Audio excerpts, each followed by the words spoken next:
asking people how they're doing and start asking people how they're feeling. So I gotta make sure I'm watching the news. I will never waste pain that's offered to me. Nothing is ever wasted. Everybody that I gotta plan a week gon' be straight. And that we tie that red that you won't hit, so you better not be late. This is a place of development, and I'm not gonna die here. Cause I love it, I don't care about the fame. Yo, welcome to the Young Vagabond podcast, man, where we navigate the journey of life together through truth and love. I'm your co-host, Bryson. And I'm your co-host, DJ. And this season 3, episode 3, best believe you're not climbing up a tree because you're sitting here with me plus 2 others. You feel me? We got the guest, the Wiseman. What's up? Say what's up to him. Man, what's going on, y'all? It's your boy, Jerry's Isabel, the one and only host of the Wiseman Avenue. How y'all doing today? Yes, sir, man. We here. We got the Wiseman. Man, it's finna be a good episode. I'm sorry, y'all. I had a long day. Oh, how everybody doing? Y'all good? I'm good, man. I'm phenomenal, man. Like, Really? for real, bro. That's like, good. when you look at all the purrs and the birds and the trees, like, it's really just all the purrs. and the birds. You know what I'm saying? Like, when you look at all of that in the grand scheme of things, like, Yeah. I'm doing awesome, though, man. That's good. Another day. We up, we moving, we thriving, surviving. We own it. Thriving, surviving. The purr is good. Birds and the birds. The purrs and the bears. what about you, Dijon Mustard? Man. Dijon. No, I was talking to someone. I don't think because we had test week this week.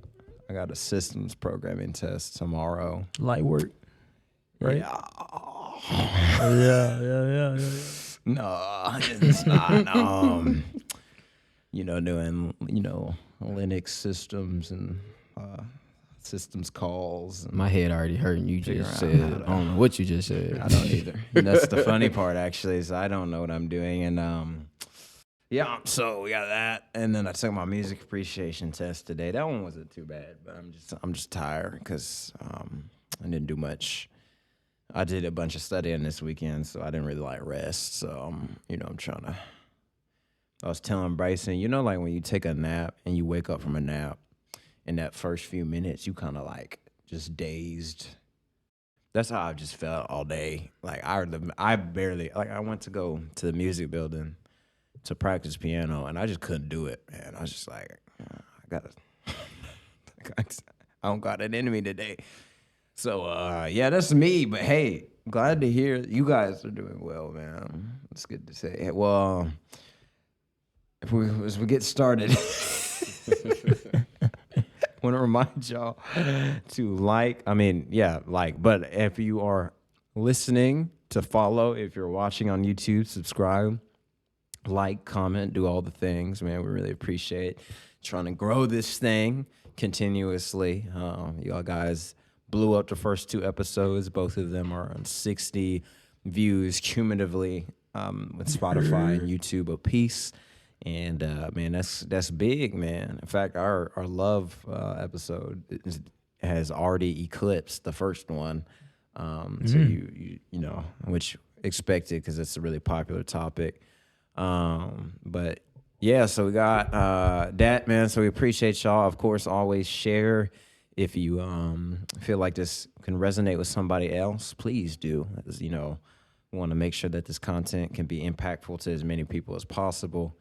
And then finally, man, if you want to support, the donation button is in the link, man. Shout out all our donate-a-bonds, give-a-bonds, our tribe members, man. We appreciate y'all. And just what y'all do for us. And if you want also to support, man, we got some merch. Buy that merch, we really appreciate it very much. See what okay, never mind. Anyway, so yeah, please support, do all the things. That's we why we need a y'all. laugh track, bro. We should just, how they do have, what's Southside Rabbi? Bruh, they got a sound bar. Soundboard just and so anyway and then also check out that link tree, follow all the links in the link tree, man. So we appreciate y'all. Yeah. But hey, man, we got an exciting episode coming up with the man, the myth, the legend, the wise man. Mm-hmm. Man, Jarius, introduce yourself. Well, let the people know who you are and what you do. But for those that don't know me, I am a host and producer and entrepreneur. Well, not even say entrepreneur. What you gonna say overall? I'm an entrepreneur of Wiseman Avenue, the podcast, the brand, and overall the person. Also a business marketing major here at Mississippi State, highly involved. I also work at Kroger, so come holler at me if you wanna. If you don't got a Kroger discount card, and the groceries high and expensive, I understand. Come holler at your boy. I can hook you up. Just come through the store and holler at me. But just honestly, no, I'm just like any of y'all, just a person that's trying to figure out life and also staying in my lane with things that I'm good at, but also strengths my weaknesses along the way. Hey. That's powerful, bro. Yes, sir. Already started off strong, ain't it? Hey, let them know where you from, bro. Oh, also, I'm from Gulfport, Mississippi, yes, a.k.a. sir. The Coast. Yeah. Don't be hating on our water, and then I see y'all down there on the beach kicking in the sand, too. Just got to say that, because y'all be out here hating and slick dissing on the coast, but be like, man, Brian, you don't lie. Go down there, Jerry. I don't be wanting to leave. So if y'all just, hey, I understand y'all like the coast. Like, I like it up north. You know, it's different. You know, the trees up here. I can run through the field. Y'all got lakes and ponds. And, you know, the food a little different, but it's cool. Shout out to Coast. Travis said y'all got dirty water, bro. Hey, bro. Travis, main one down there chasing after them ladies. Oh! Sneak dissing. He be down there, y'all, feeding the sand, making sand castles. Look, he be from the Biloxi Beach to the Alabama. He be down there making big sand castles. You ain't fool. Y'all look, Trav. You and everybody else not fooling nobody. I understand. Look, you trying to get at the Gulf Yorties, man. Just stay away from the people that stay by the water. You don't want to be contaminated by that oil. Don't want to contaminated by that oil. And I ain't talking about the holy oil. Yo, what the word? Not that holy oil. Oh my God, bro. My fault, y'all. I opened the can of words. You wanted to ask. So then you got the answer, man. Anyways, so yeah, we got an exciting episode for y'all. So like Jerry said, he is the host of the one and only Wiseman Avenue podcast. A very important person to both me and Bryson, and an important person to the start of this podcast, as he, along with Jaden, who we had on last season, were big inspirations and also blueprints for us for our podcast, and they consulting them a lot on how to just manage a podcast, manage a brand. Because like Jerry said, he is masterful in how he has created the Wiseman brand.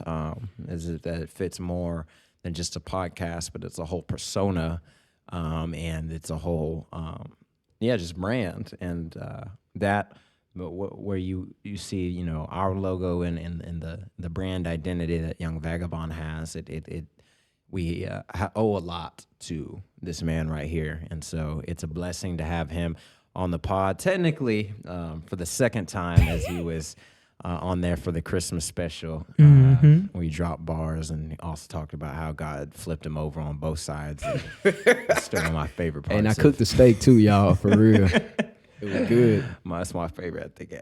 Just thing, period, that came from second season. I don't care what else we talked about. That was hilarious. And so I'm glad to have him here one-on-one and to get into this. One thing I did want to mention, behind us, we got some, looks like chemistry or something like that. For those who are not watching on YouTube and listening on Spotify, we got some what looks to be chemical equations. We got one of y'all notes and study guide on behind us. This person, because they left the study room to allow us to record. So shout out her. And you know, we decided to leave these up here in memory of you. And so I just wanted to let you know, wherever you are in the world, we appreciate you. for letting us use the study room. So we appreciate that. Had to say that. But hey, y'all know how we do it, man. How we do it? The first question I got to ask y'all, man, what has been y'all's favorite conversation of the week? Y'all know it was coming? So I hope you're prepared. I talked to Jarius earlier. I said, hey, the question coming. So be thinking about it, man. So who wants to go first? If you don't got it, I got it, bro. I stay ready. All right, you got it. You got it I stay then. ready. All right. I guess I wouldn't say foreshadow, but we gonna kind of back up a little bit. And I was talking to Trav. This was a while back. Me and Trav was talking in class. I was like, man, Trav. I was like, bro, I got it. I said, DJ. I said, I know DJ Bryce is gonna hit me with it. What's my favorite conversation question? Like, funny enough, I was studying them, y'all. As much as like they probably looked up to me. I was watching them the whole time still. Like, Appreciate that, bro. like I'm paying attention to how they do everything with their guests and stuff. Cause I was like, one day I'm gonna be on here and I need to be ready. And Student of the game for real. like I was just paying attention to how everybody was answering the question. I was like, what is my favorite conversation? Like, what's something I get asked a lot or I talk about to people a lot? And one thing I get asked a lot whenever I mention to people like I have a podcast or a brand is, how did Wiseman Avenue become what it is today?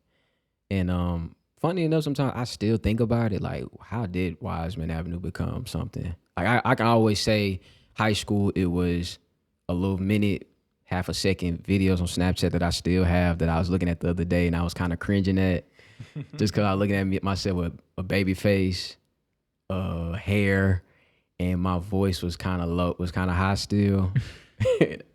And I was just like, I mean, the stuff I was saying was like probably hitting harder than what it is now because I had to really compact information in a small time frame. But I think what started Wiseman was the fact that I embodied the actual person or the thought of what is to be a wise man. And I would tell people now when they ask me is more so like what I do every day. Like when you think of a wise man, you think of somebody who just lives through experiences of life, and he or she comes from a background of just like open honesty. Like you just, they gonna do things that others might try to hide in secret or be ashamed to share or open. But it's like, I did some things in my life that and Trav and others out there who are watching know that I ain't gonna say just bad, but like I've done things and I've tried things that didn't work for me that might work for somebody else. And I'm not gonna act like and say I didn't care. Y'all, that stuff hurt. Sometimes I would cry, I would get insecure and doubt myself. But I think the one thing that keeps the persona of wise man going is the fact that I can share and be honest and open about humble about where I came from. And each new beginning generated a better ending for me. Yeah. I like that. And so when people ask me who is Wiseman, I always say it's just a person of experience and a person that lives life knowing that each day is a learning lesson. And each moment is an experience probably for somebody else to learn. So like I just say, for example, like me having a brand, me starting my own clothing brand could probably inspire plenty others of my friends from home, even up here, to be like, man, how you do that? Like, do you create your own designs? Do you have your own manufacturer? Do you everybody wants to know. And even like having a podcast and doing content consistently and taking my name more serious is ignited older people. Like my dad, y'all know y'all parents have friends that you just call your uncle and aunties. Like my dad, his homeboys, he my uncle. Y'all, he called me. Well, he texted me first. Gave him my number, he called me. We sat on the phone maybe for like a quarter of an hour talking about content. He buying equipment. I said a quarter of an hour. Quarter of an hour. You got 15 minutes. Really longer than that. I'm just kind of diminishing it. But y'all get the point. I'm doing the math. I was like, really like Some grown man stuff. like we was talking for a little bit and he was just asking me about like equipment to buy, and I was kind of breaking down to him like, you don't have to spend $300-$400 on equipment. Like you really use your phone. You could probably really spend like less to get more production out. But he already had started, so I was like, but once he kind of put me in his mind of what he was trying to accomplish, I was like, okay, I understand. So that's probably the route you need to go. But after we kind of got past the money, I was really getting to more like the ethical side of things, which is the fact you have to think you behind a camera for one, people watching, people listening, and the people who you want to listen, you got to be mindful of what you say and what you want them to gravitate and be engaged with. Because you can't just go in there, because a podcast like this, for example, now it's Shannon Sharp's podcast, Club Shay Shay, and his other one with him and Ocho is Nightcap. Everybody want to do Nightcap now. We all want to get on there and say things, be funny, joke around, and gossip. You can't do that. And I think the part we forget is like, with Shannon Sharp's platform, the man was an athlete before he started doing this. So he built a fan base up.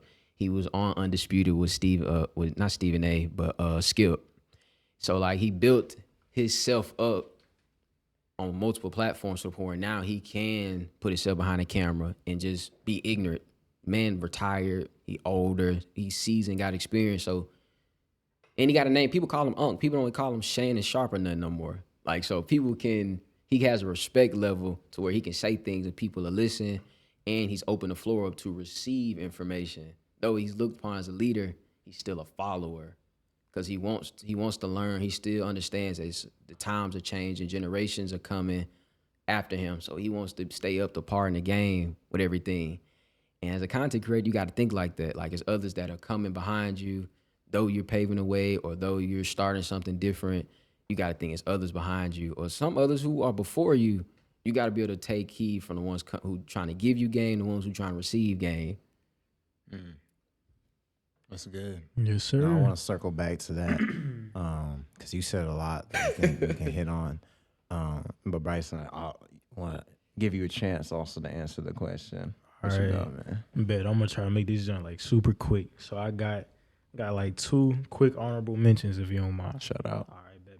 So yesterday at FCA, this dude named Michael O'Brien on the baseball team gave everybody free tees, man. Wow. These joints is hard. It says walk the walk on the back.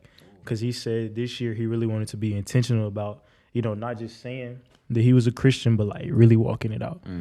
And that really resonated with me. It was fire, dope, great experience. This young man spent money, make tees, him and 2 of his other friends, and like gave out free. Yeah. That's hard as free. That's love. For real. And then met with my international transportation professor today.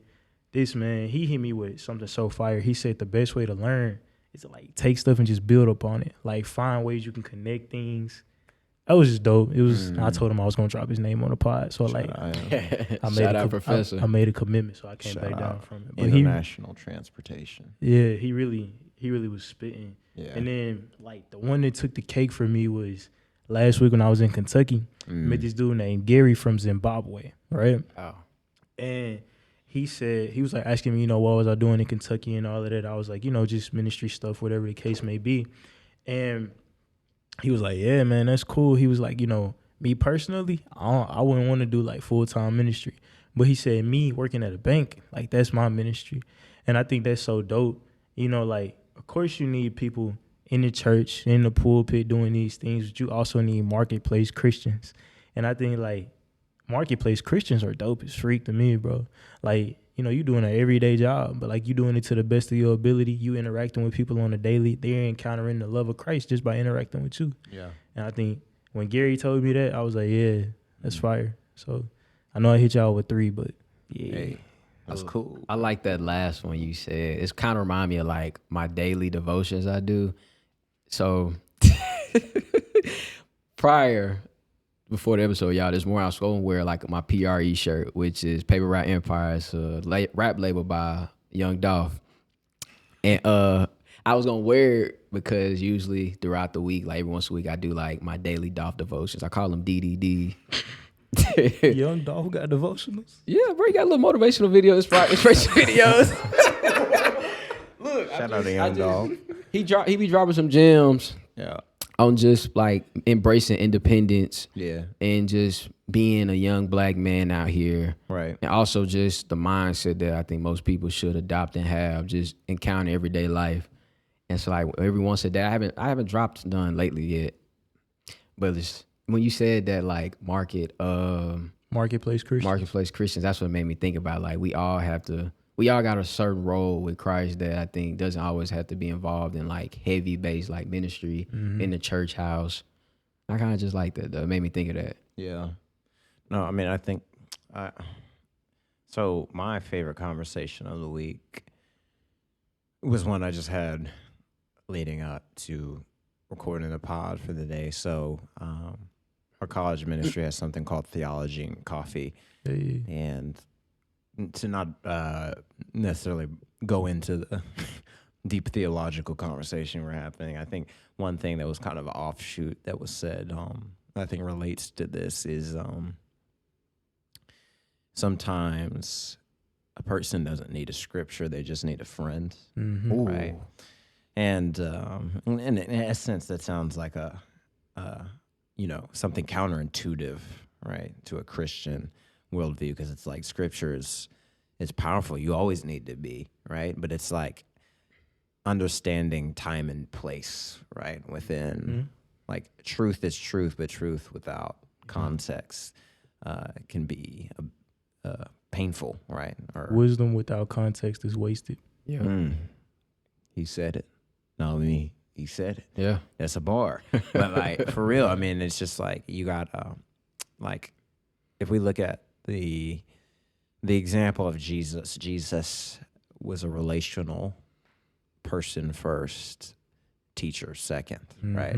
In fact, I'm reading the Gospel of Luke, and I'm watching how Jesus routinely gets away from crowds, and also routinely when a demon or somebody is trying to let people on to his identity, right, as the Son of God, right? He hushes them, right? And it's almost like confusing because it's like, why would Jesus, like the whole point is that we know that he's God, and it's like Jesus understood that wasn't the right time, right? It's true, right? It's not false, right? What the demons are saying and what other people are saying is true, but if truth is not in its proper context and its proper time, it can be damaging, right? And we even see that within.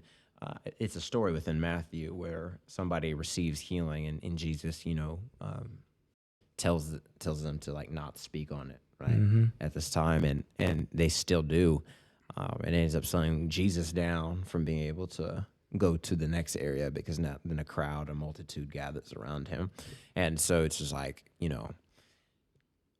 truth is always true, but it's not always perfect for the right context, right? And so I think even applying that to what you guys are talking about with ministry isn't bad, right? Obviously, ministry is necessary and it's beautiful, but not every person is meant to be in that context.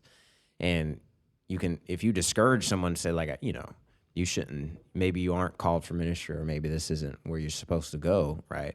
You can be like, oh, how dare you discourage somebody from preaching the gospel? But it may be like, there's maybe another context within where they're supposed to be used, right? And then you can even apply that to like what we say, there's like this growing industry of Christian clubs, right? And I was having a conversation with somebody who was like, I don't like that, right? Because it's like, why are they having a club, right? And then it's like, why does church have to look like this specific thing, right? All the church is supposed to be is a gathering of believers, right? And we create an institution behind it that's helpful because it's organized and stuff like that, but that's not what it's meant to be. And so if there's a bunch of young people gathering on a Saturday night and kicking it, having fun, but honoring God in it, right, that is still in essence the church, right? And so you can even apply it to something like Young Dolph, right? And the fact that like, maybe not everything he says is edifying to the body of believers, but that doesn't mean nothing he says is. And so you can even take those little bits of being like, okay, Young Dolph was spitting right here, and use that, right, and incorporate maybe scripture or something with that. To be edifying and maybe even reach a new audience, right? Because there may not be someone who wants to hear you quote Luke and Matthew to you, but they are more open to like, okay, how does the gospel relate to. It's something that I can relate to. Yeah, an artist that I really like, and so I think that's all very interesting. But yeah, one thing I do want to circle back to what you were just saying, Jairus, because I feel like you dropped so many gems just even when you were talking. But I think what I grabbed hold on to, and I think I want to focus on for this moment is using your experience to equip others, right?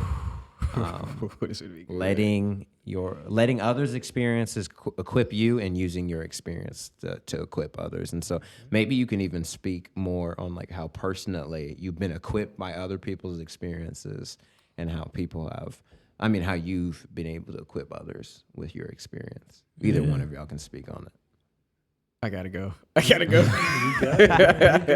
it's your episode. Wow, I like this that. This is DJ. my part. Nobody else speak. I love that, DJ. This finna speak to probably how just I am as my whole overall personality, and the way I feel God has used me, and still I allow Him to, and I love the way He does it. I live through people, and the way I steward myself through all of y'all and everybody is having the willingness to just be open to share, and like allowing others' experiences to kind of shape my ideals and my perspectives. Because honestly, like we're gonna use Wiseman. We're gonna use, because that is a person. When it comes to scoping and shape them, like my episodes, or just overall like each season, I always like engage, and I talk to people every day, just different conversations, old, young, infant. Like I just conversate, and I always listen to people's experience from where I don't like listening to where they are now. I like listening to where people came from first, so I can then appreciate where you are. Because if I just listen to where you are, then I'm gonna just assume like, okay, they just got it good, or maybe things ain't happening and clicking for them right now. But then if I listen, you kind of take me back to your beginning, your roots, and then you show me how your roots kind of transformed into something more, or they still trying to sprout out. Then that's when like I can see where my experiences align with what you're trying to gain. And then either we helping each other, or it's more me helping you. But also like I learned also my limits, because everybody isn't capable of taking in what I have been through, what I went through, and things I have learned. I was just talking to a friend of mine early on the phone. She was just she got overwhelmed with a lot of things that she told me she asked for at once. And I was just like, I keep seeing this quote every day on Instagram. It was like 5 years ago, you asked to be in this position. And I told her, I said, it's like when we pray to God, and we ask and give him all these requests. I was like, you got to think your tongue has flavor, and flavor has direction. It dictates wherever something's gonna go.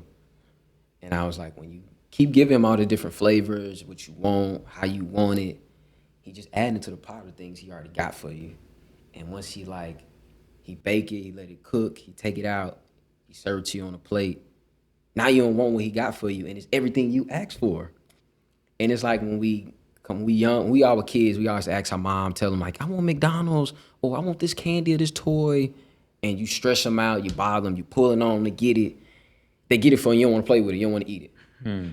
But you asked for it, and now you wonder why they get mad because you asked for something that they went out their way for. And you have to think how God would feel if he going out his way for you, though he's doing it anyway because he wants to see you win, he wants to see you succeed, he wants you to learn and grow. But you're trying to still have like a control over what you want still. When he got when he already has something for you. And I told her, I was like, man, I said, you better take that plate. I said, you better blow it. If it's too hot, blow it and eat it. Because at the end of the day, I've realized with people, especially us as young adults and being the next generation, we always run away from things we ask for or things that's already been implemented and ready for us. And so I always try to be the reinforcer. Like, especially like for the women nowadays, like I have a lot of homegirls who I didn't realize women, like, mentally, they get overwhelmed a lot. Just life of, like, just being involved, trying to better themselves and do a lot. And even, like, young men, too. But it mainly be, like, the women I be seeing more of it from. My guys, we kind of, like, we kind of just either roll off our shoulders or we do it in private some other way. But, like, the women, I just be kind of like, you got to tell them the truth. It's like sometimes I have my homegirl, they be like, man, you hurt my feelings, or you saying what you, it's too much. And I be kind of like, I don't apologize, but I be like, you can't come to me and just think I'm finna just butter up and just say what you want to hear so you can feel happy, you can feel better about what's going on. I'm telling you something that's going to foreshadow you to prepare you better moving forward. It's kind of like you come to God and you come for prayer and you ask him to remove you out of the situation or to enlighten you about this things going on around you, and he show you the real, and it's like you fall back into a deeper corner because you didn't understand, because now you seeing things through his eyes, and you wonder why he was always trying to steer you one way, but you kept trying to go around. So like I'm learning to see things through his eyes, and I see why most times you just gotta let people live, and you gotta let them.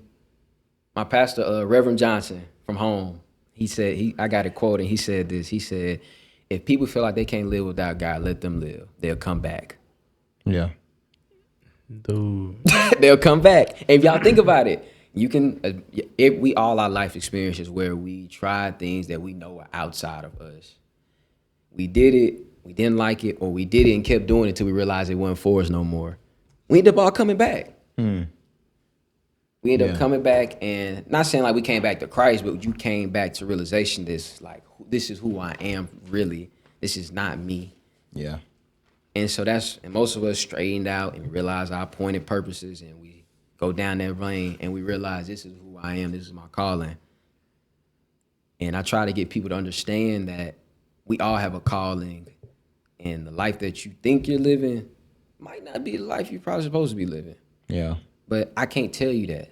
I can only just get you to see some of the things you're doing that don't align with what you probably know you can be doing.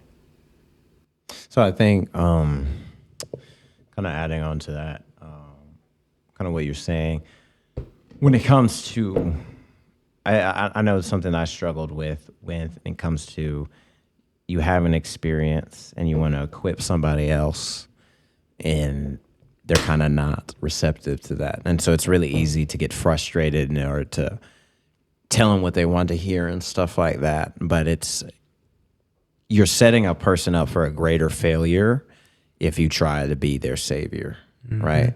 Because eventually you're going to falter. And it doesn't have to be a savior and like you're literally trying to keep them from failing, but it can be something like you're just telling something to make them feel better, right? If you're saving their emotions. When we're blessed with experience, the best thing we can do is just relay it, right? We're not meant to help somebody else get to where we got, right? We're just trying to relay the information that we've been blessed with, right? And so with that experience that we learn, it comes with also a correct perspective that we have to have, because we can easily start to adopt this God, savior complex, right? Like I got to save, I got to do this, right? I did do this. But you just got to, like, life sometimes is the best teacher. I was talking to somebody recently where I was giving them kind of like some relationship advice, because they were just, they weren't basically they were lowering their standards in a sense, right? And so it was just kind of this thing of like, hey, this is what I think, but hey, you're grown up, so you're gonna make whatever decision you want to make, right? And so sometimes life has to be your best teacher, right? And I've that cliche of let go, let God. I mean, it really does a lot of times really ring true, because a lot of times that's just what you have to do, because you can't control other people. And I think it's something it's really hard to grasp, because we like to be in control of things. I want to be in control of everything I do in my life. That's why I got a planner. That's why I plan. That's why I do stuff like this. But when it comes to other people, man, we have to be willing to say, that's not my job, right? Control what I can control. What I can control is sharing the wisdom I've been blessed with, being vulnerable with my mistakes, being humble with my experiences. But what I can't control is how another person reacts to that information. And I need to be humble enough in my perspective to know that whether they listen to me or not, it's not a reflection of who I am, right? But it is just, right? Whether they take heed of something now or they take heed of it later, they will eventually, right? Because God works all things to the good. And so when we have that perspective and we're humble enough to say it's not in my control, I think we live a way more stress-free life. Yeah. You can't will people to do something. Like, you know what I'm saying? Like, I was reading last night in my Bible, like, this verse just stopped me, bro. It was Ecclesiastes 7:13. Consider the work of God, who can make straight what he has bent, right? So I sat there and I was like, dang, like, you know what I'm saying? What's going on here? And man, I immediately thought about Romans 1. And you know, Romans 1 is a situation where the Israelites was like, you know what, God, like, we got this. We don't need your help no more. We got it. So God was like, you know what, y'all do? And he took his hand off of them. And then they ended up learning. It was like, dang, we don't got this, right? So then, like, Let me call him real quick. so, like, I look back at the scripture and I was like, dang, bro. Like, there's a lot of people, there. I ain't gonna say a lot, but there are some people that, like, we know. It's like, dang, like, they're walking out in seasons of life where, like, you know, God has moved his hand because, like, God can't force them to do what he wants them to do because that's not love. And it was like, when I realized that, I was kind of sad, bro, because I was like, dang, bro, like, it's just crazy to me. You know what I'm saying? It's like people who really, like, you really try to help them, but then they get to that point where it's like a Romans 1 situation and they just got to experience it. And it's sad watching it, but it's like, dang, man. And I think also, you know, it's important that we even remember that, like, we were dad at some point. Yeah. Right? Facts. You know, like, in essence, right, as much as I can talk from my experience, it's because I have the negative. I felt the negative effects of the experience that I come from, right? You know, not being patient, you know, being lazy, not putting in the work, or having the wrong priorities, things like these. And the reason I can speak from them, one, I believe it's divine revelation from God, but two, it's from those experiences, right? Yeah. And so even, you know, it doesn't even have to be in the context of always negative. I was thinking recently about a person who wants to get a job to work as an RA. And so they come to me asking, okay, DJ, what do I need to do? Right. And then you tell them what they need to do. You come back a week later. Hey, did you do what I told you? No. Then what were you expecting, right? And then a few weeks later, DJ, I didn't get the job. I don't know what happened. You know, like, and it's like it's easy also just to become prideful and be like, I told you so. But it's once again this humility that's necessary to say, like, hey, I may tell you what to do, and you may not listen because you may need life to teach you itself, right? And I need to, once again, like I said, be humble enough to know that it's all going to work out, right? And I don't need to control it, right? And I think you find so much freedom in that, because then it really just becomes about relaying information that you've been blessed with, and to know that, like, you didn't get it the first time either, right? Yeah. I can count on one hand how many times I made a mistake and I just needed the one time. Right. Like, and I didn't say, well, maybe it was, because this is what we do. We rationalize our mistakes, right? And we say, well, really it's because this happened, and, you know, this was this and that and was that. And it was like, no, right? God told you not to do it. You did it anyway. You felt the negative effects. Don't go back, right? Oh, you applied it to a relationship. You knew this man had some red flags. God was obviously leading you away from that. You still went for it anyway. You felt the negative effects of that. And that's like, and whoever out here DJ is giving this advice to, you rubbed my man, you got my man hot. And I know the feeling. I'm gonna let you get back to, I know the feeling though. Not that I'm talking from personal experience or anything. No, but Man. You ain't got to capture the live, man.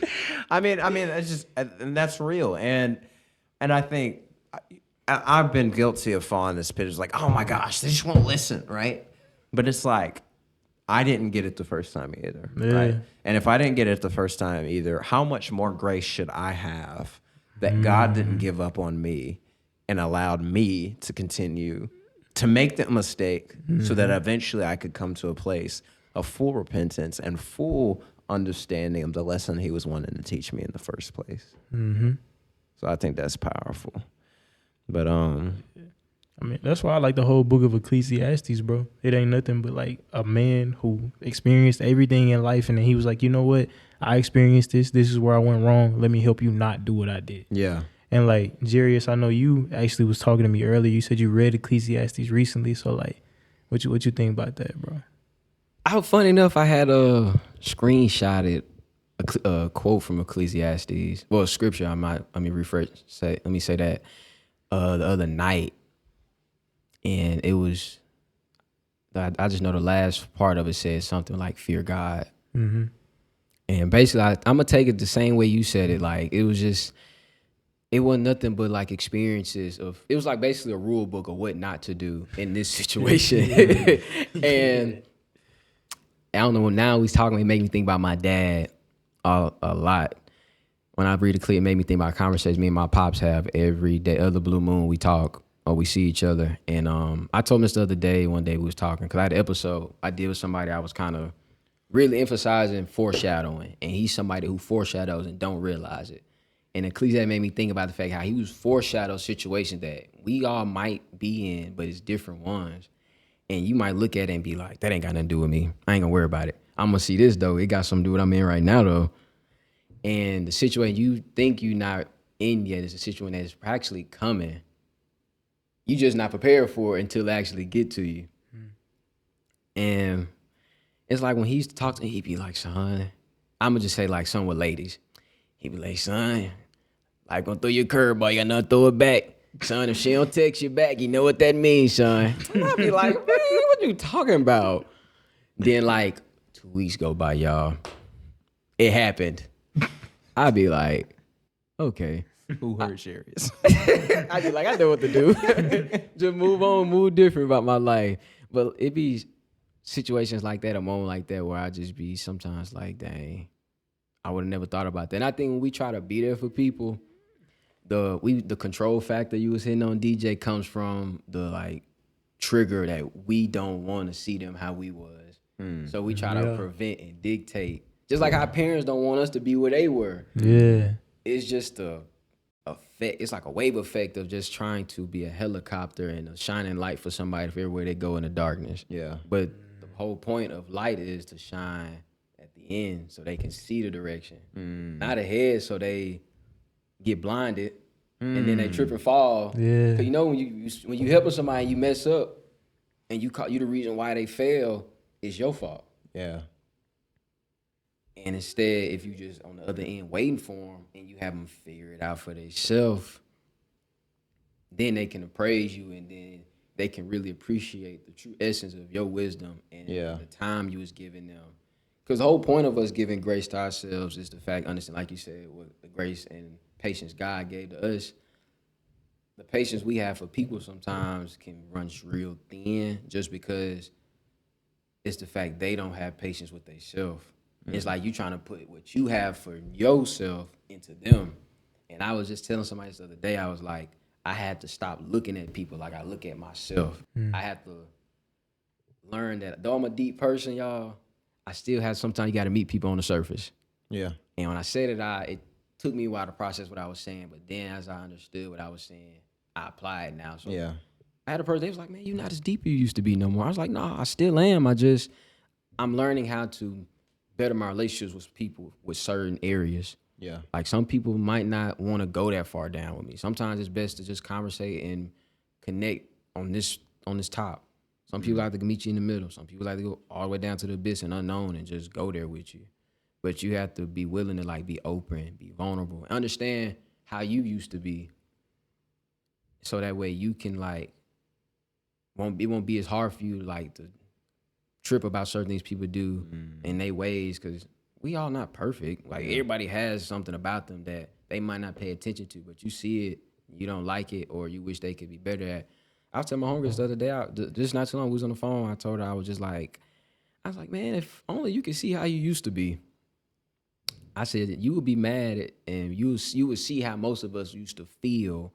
But it's like, sometimes you can hear, sometimes people pick up on their habits, and you can hear the change in their voice.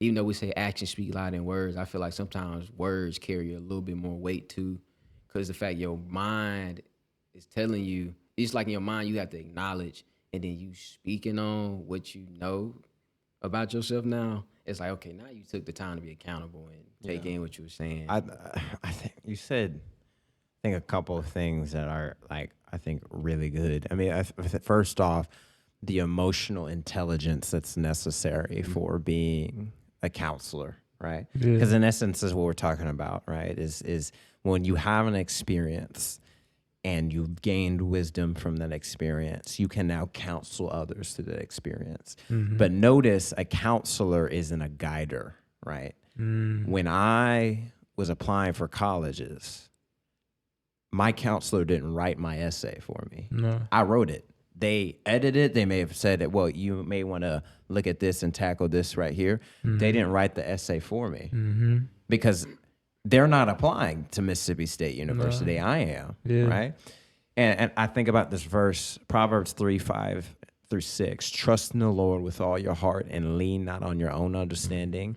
In all your ways submit to him, and he will make your path straight, right? Not Bryson's going to make your path straight. No, sir. Right? Not Jarius, not DJ will make your path straight. I can't do nothing for you. God is the only one who can make that path straight, right? And so when we try and take on this role of God, of trying to make the path straight for somebody else instead of just being a counselor for them, I think we lose focus, right? And we stress ourselves out. And I loved how you said we become like helicopters shining the light. And in our essence, we're trying to, in our what we're trying to do is shine the light on the path. But what we end up doing is blinding them till they fall off, right? But if we just shine the path on the exit, right, shine the path on where they need to get to, no matter how off the path they get, they know where they're going, right? And that's what counseling looks like. That's what sharing your experiences looks like. That's what being someone who departs wisdom into others looks like. It's not you doing it for them, it's you helping them through it, right? Right? It's not you guiding them through it, it's you counseling them through it, right? And being an assistant. When somebody comes to me and asks, hey, DJ, what did y'all do what equipment did y'all buy for the pod? What did y'all do this? I loved how you talked when you talked to your uncle. You told him, well, you don't have to buy this equipment and this, but then when he gave you some more information about what he was looking for and what he was wanting to do, you said, okay, right? Because you said, okay, I see what you're going, then yeah, you're moving in the right direction.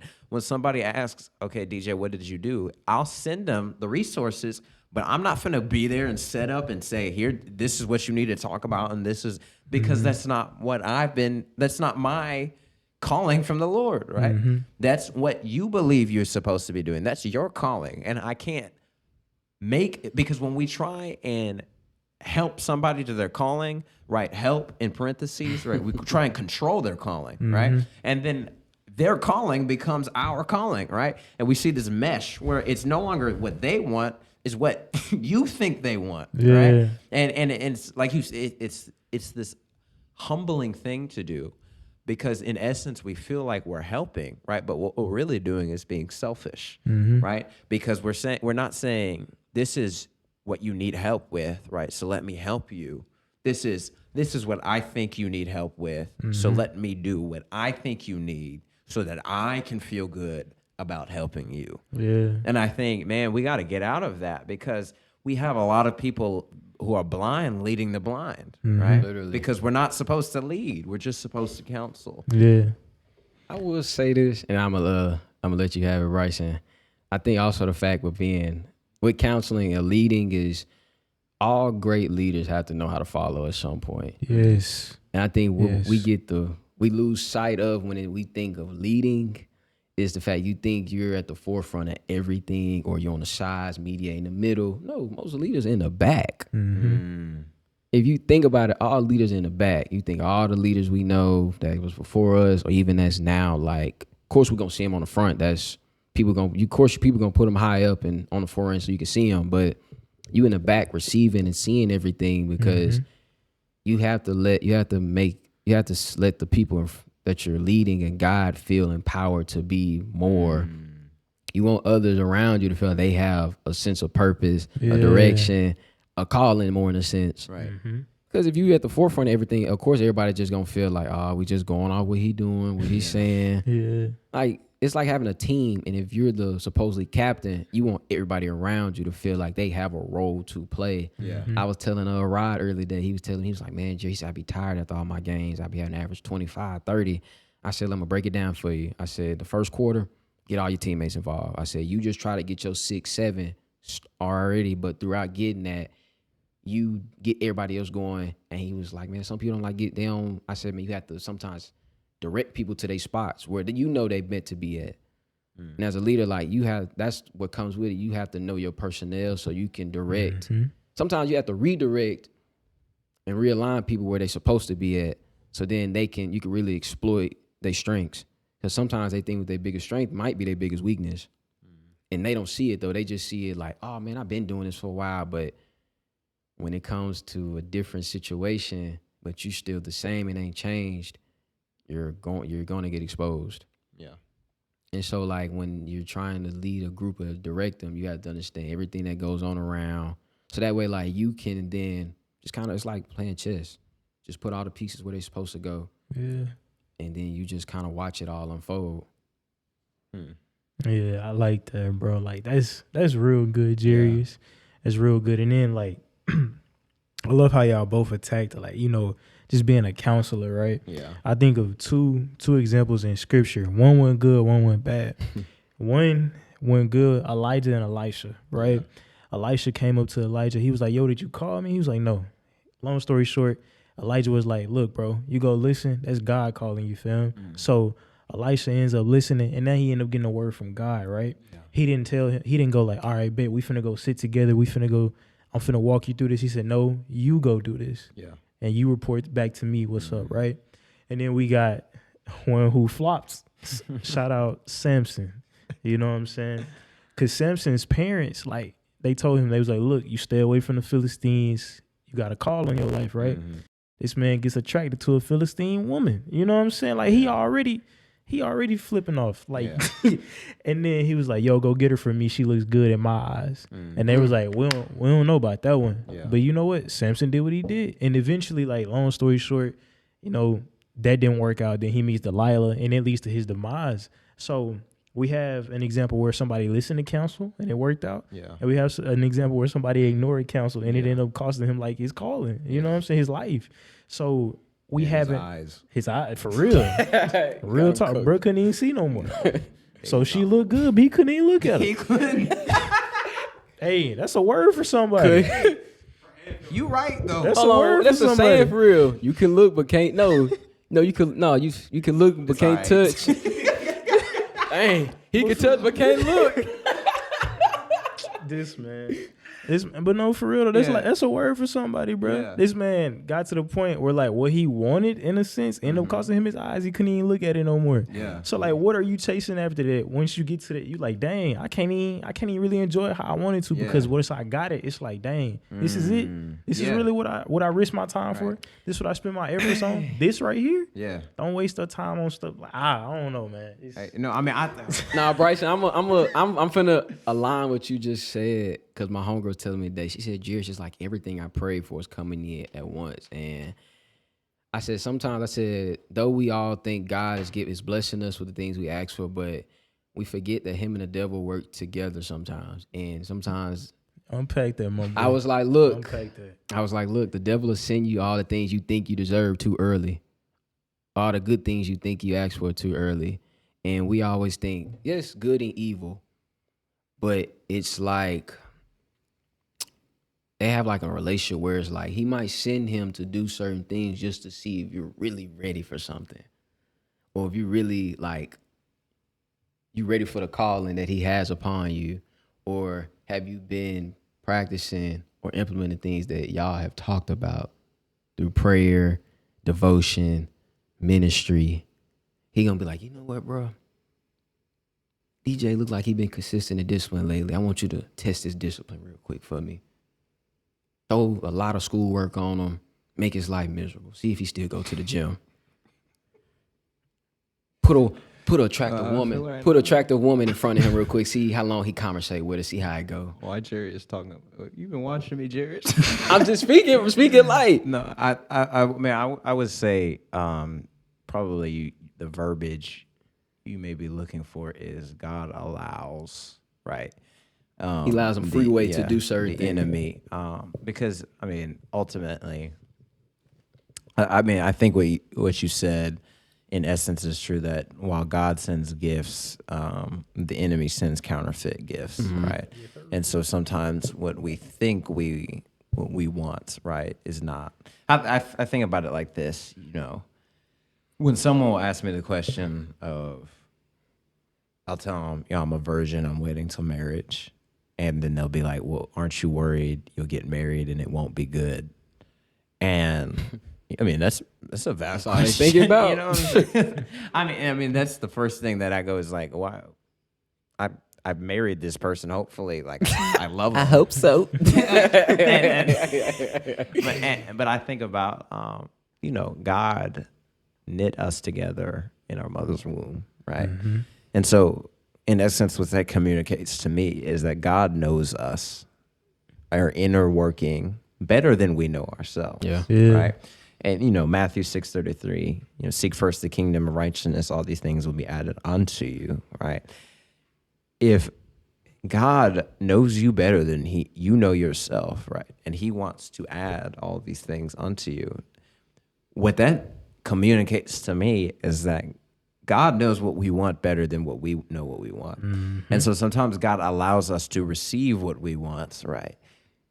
Because it's not really what we want, right? And so, I mean, I think, like you said, Samson thought he wanted Delilah, but he didn't know that with Delilah came a death of his purpose, right? And a loss of his eyes, right? To the point where he couldn't even feel the thing that he had so desperately wanted. I mean, he couldn't see the thing that he so desperately wanted. And I mean, you even like apply that to something like addiction, right?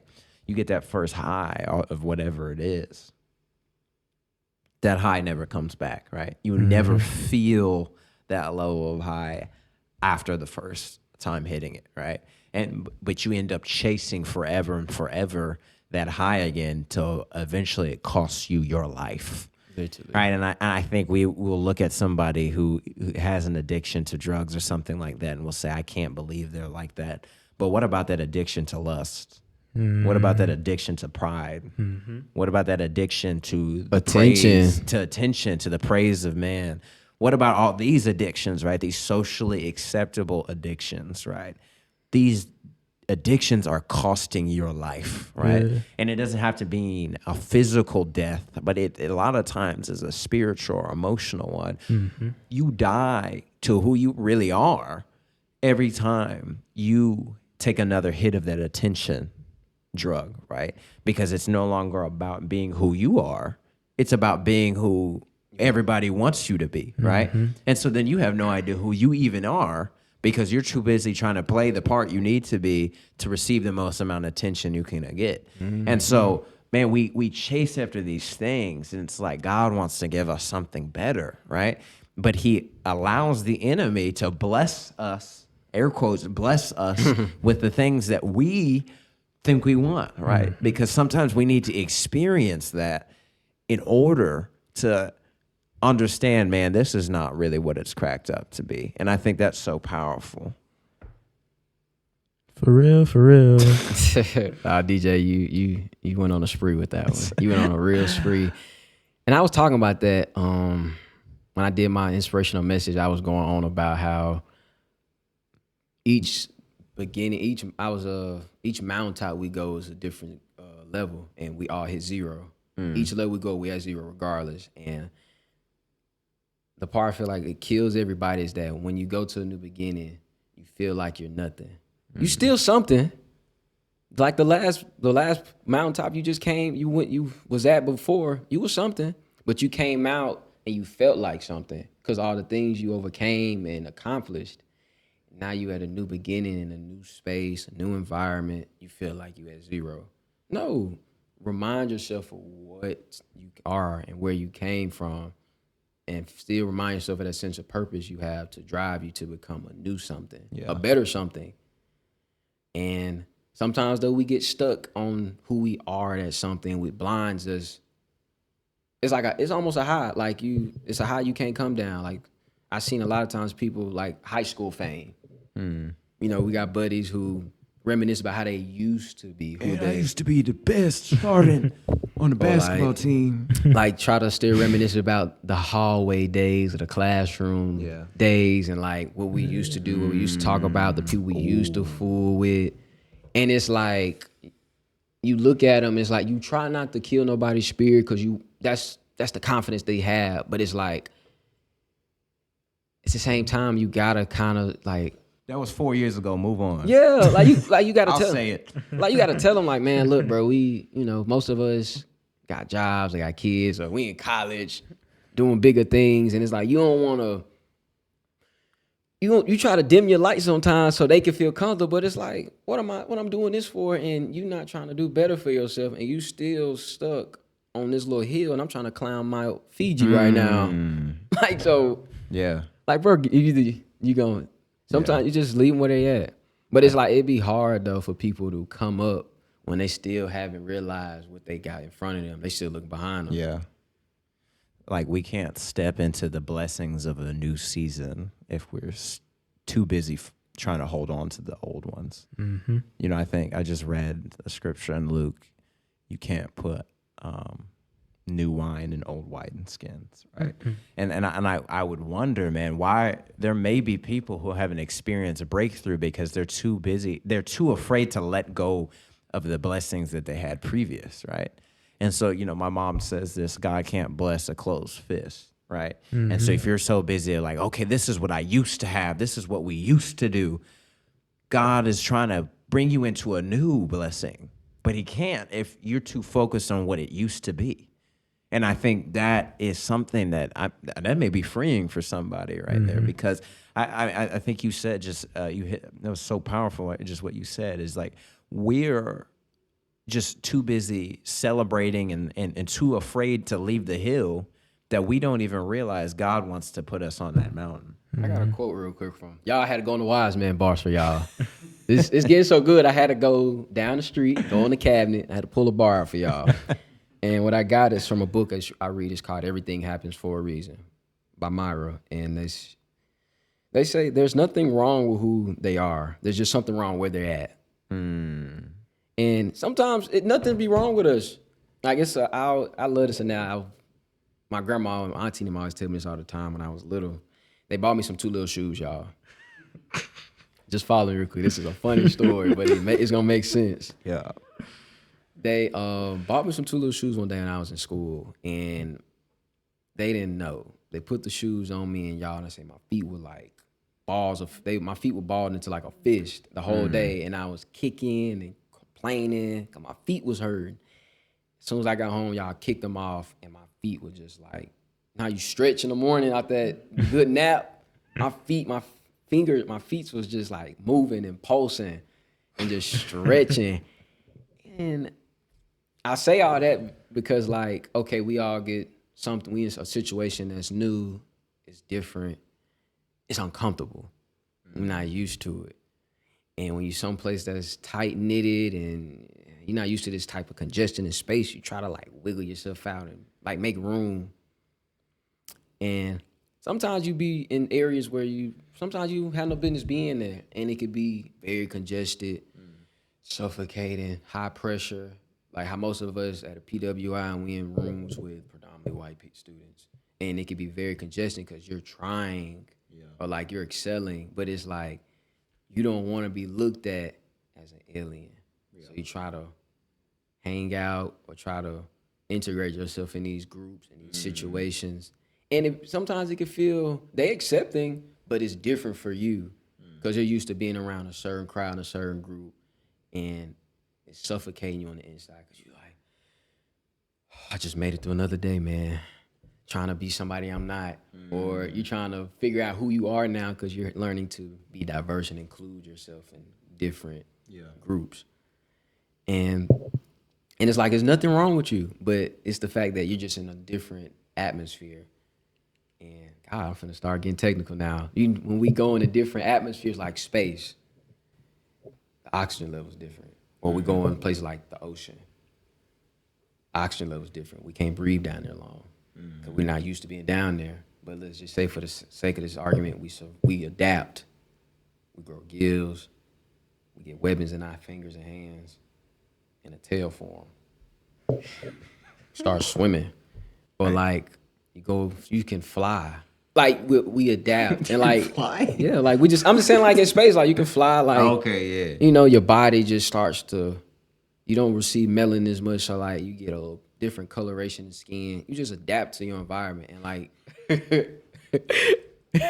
I'm gonna steer us back right. I'm gonna get straight to business now, y'all, before I get off subject. But just like in life period and with our walks with Christ, sometimes he'll put you in an uncomfortable situation. Though he knows who you are, he knows you can handle it, but until then, he's gonna send people.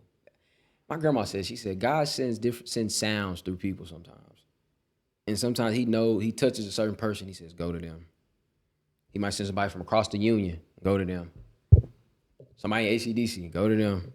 A student from one of your dorm houses, go to him. Just to remind you of who you are and to kind of be that comfort or that cover.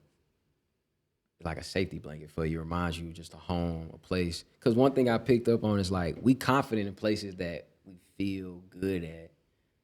Like in the gym or in your car, in your room. But like you get in places like a classroom, or you speaking at an event, or you having to host a party, put together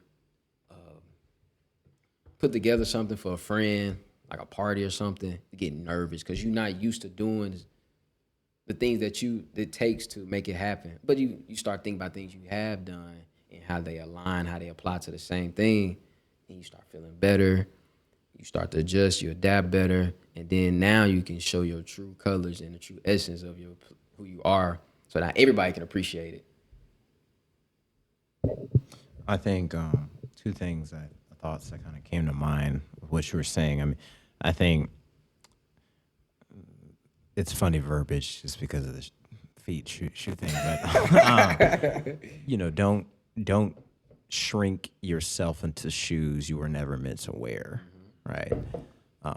But also don't be afraid to walk in new shoes, right? Because I mean, I think the way you tackled that quote, you kind of took it from two different angles, right? Is that sometimes the reason you're feeling stagnant and the reason you aren't growing is because you were never meant to be in that space to begin with, right? And you're trying to fit into and mold yourself into an area God called you out of a long time ago, right? And I even think it applies back to what we were talking about earlier, where we're holding onto the hill that we won't get on the mountain, and it's because we're trying to fit into areas. So I mean, there's an honorable way to do things. So like, there's that context when I say this, right? So don't like say DJ said to cut off all your friends, but I think you outgrow people, right? And so sometimes maybe if you're in a season or you're with a group of people and you're like, man, I'm just not connecting with these people, you're not obligated to stay with those people, right? And it's not like it's a dishonorable thing to be like, oh, I'm finna start bashing these people. I'm cutting you off, blocking everybody. No, that's not what I'm saying. It's saying is, are you comfortable with growing into new seasons, right?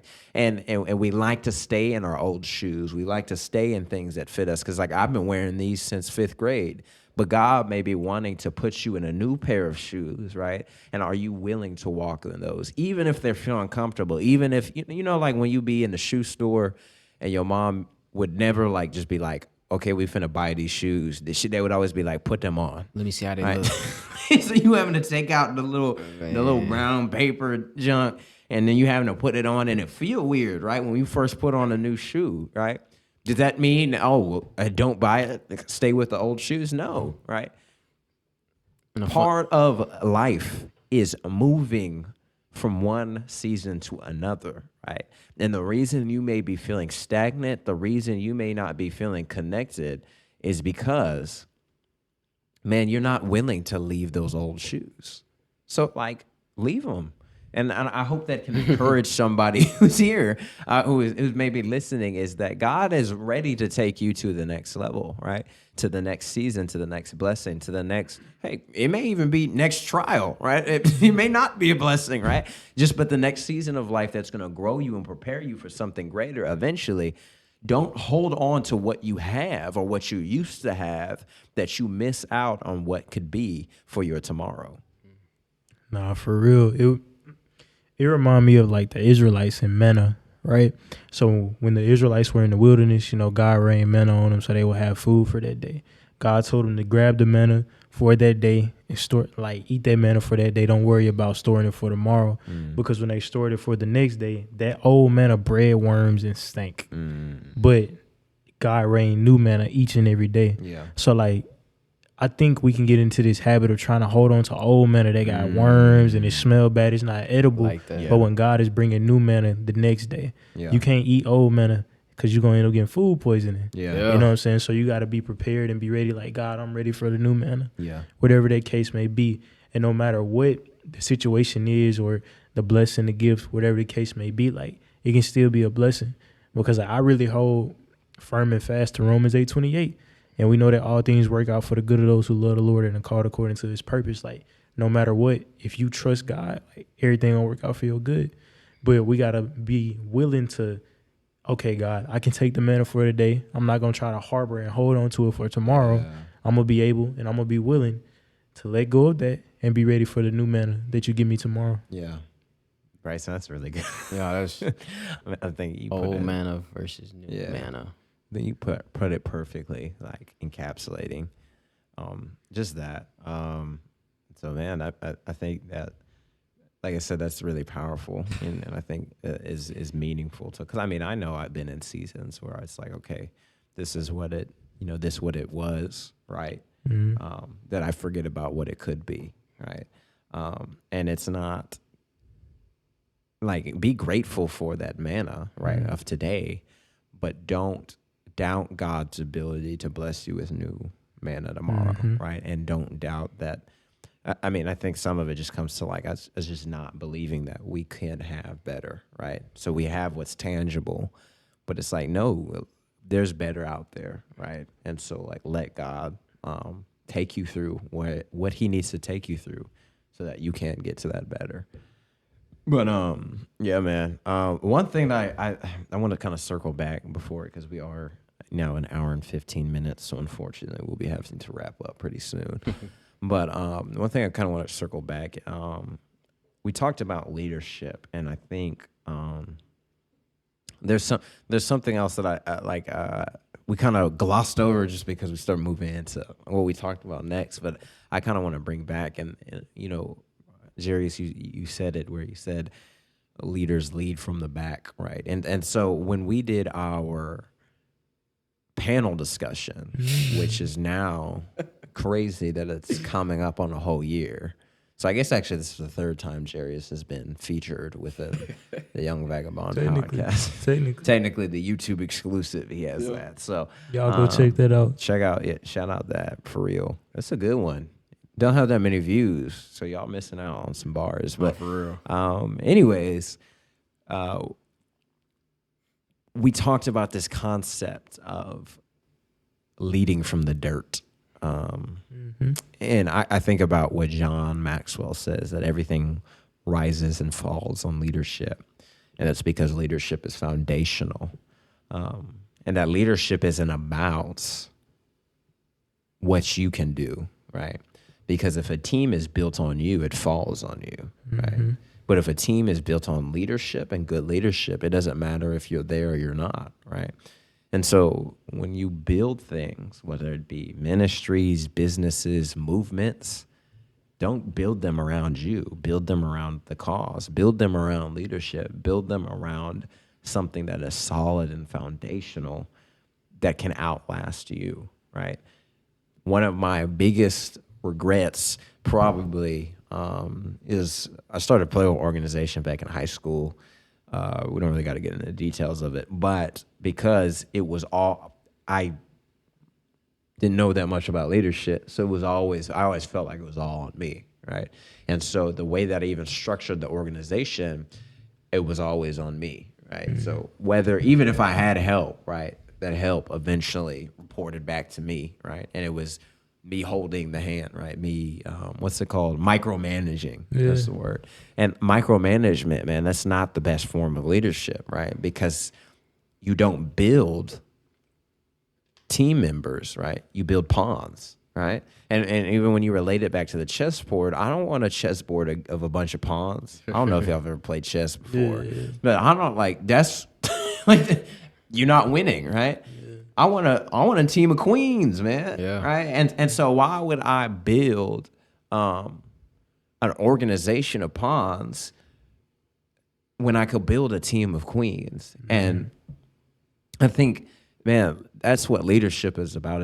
It's not about you doing everything, but I think even circling back to what we were talking about from the beginning, it's about you equipping, right? Mm-hmm. And so leadership looks a lot more like counseling and a lot less like managing, right? And I think that's what we've in our modern kind of like, middle management capitalist society have forgotten that leadership and management are the same thing, right? There's not that a lot of leadership required to manage, right? Because it's just a system, right? So if you understand how the system works, you can put people in here. But if you're not developing people, man, you're not leading. Mm-hmm. So I just think that was something I wanted to add. Does anyone want to say anything to that before we close? I just say this real quick, like going back to the Israelites in the wilderness, Moses was the guy, but he wasn't the purpose. God was the purpose. Yeah. So therefore, when Moses died, Joshua stepped up. It's because Moses knew his replacement. Yeah. Good leaders know their replacement. That's good. Shoot, Jerry's. So you get ready to close out, man. You wanna add anything for us? Let's see what I got. I think I'm gonna hit y'all with a He got a Godzilla. Is that Godzilla with a quote on it? Yeah, that's my boy. He got a quote. If y'all want me to use that quote, I will. That's a real good one. Hey man. But you are a guest, man. You do what you know what I'm saying? Matter of fact, we're gonna use this quote. It's from actually the quote I'm using comes from Godzilla 2014, the first movie that came out since Godzilla Final Wars. Let them cook. And the quote came from Dr. Serizawa, and he was like, "Sometimes the only way to heal our wounds is to make peace with the demons who created them." And he was talking to a guy that was in the military that was traumatized from Godzilla in the past, from just he killed his family, his dad. Really, what him was something else. Mm-hmm. But it was just he assumed every giant monster was the same, so he was just traumatized. And there was a moment he seen. God, I love this man. He's not even real.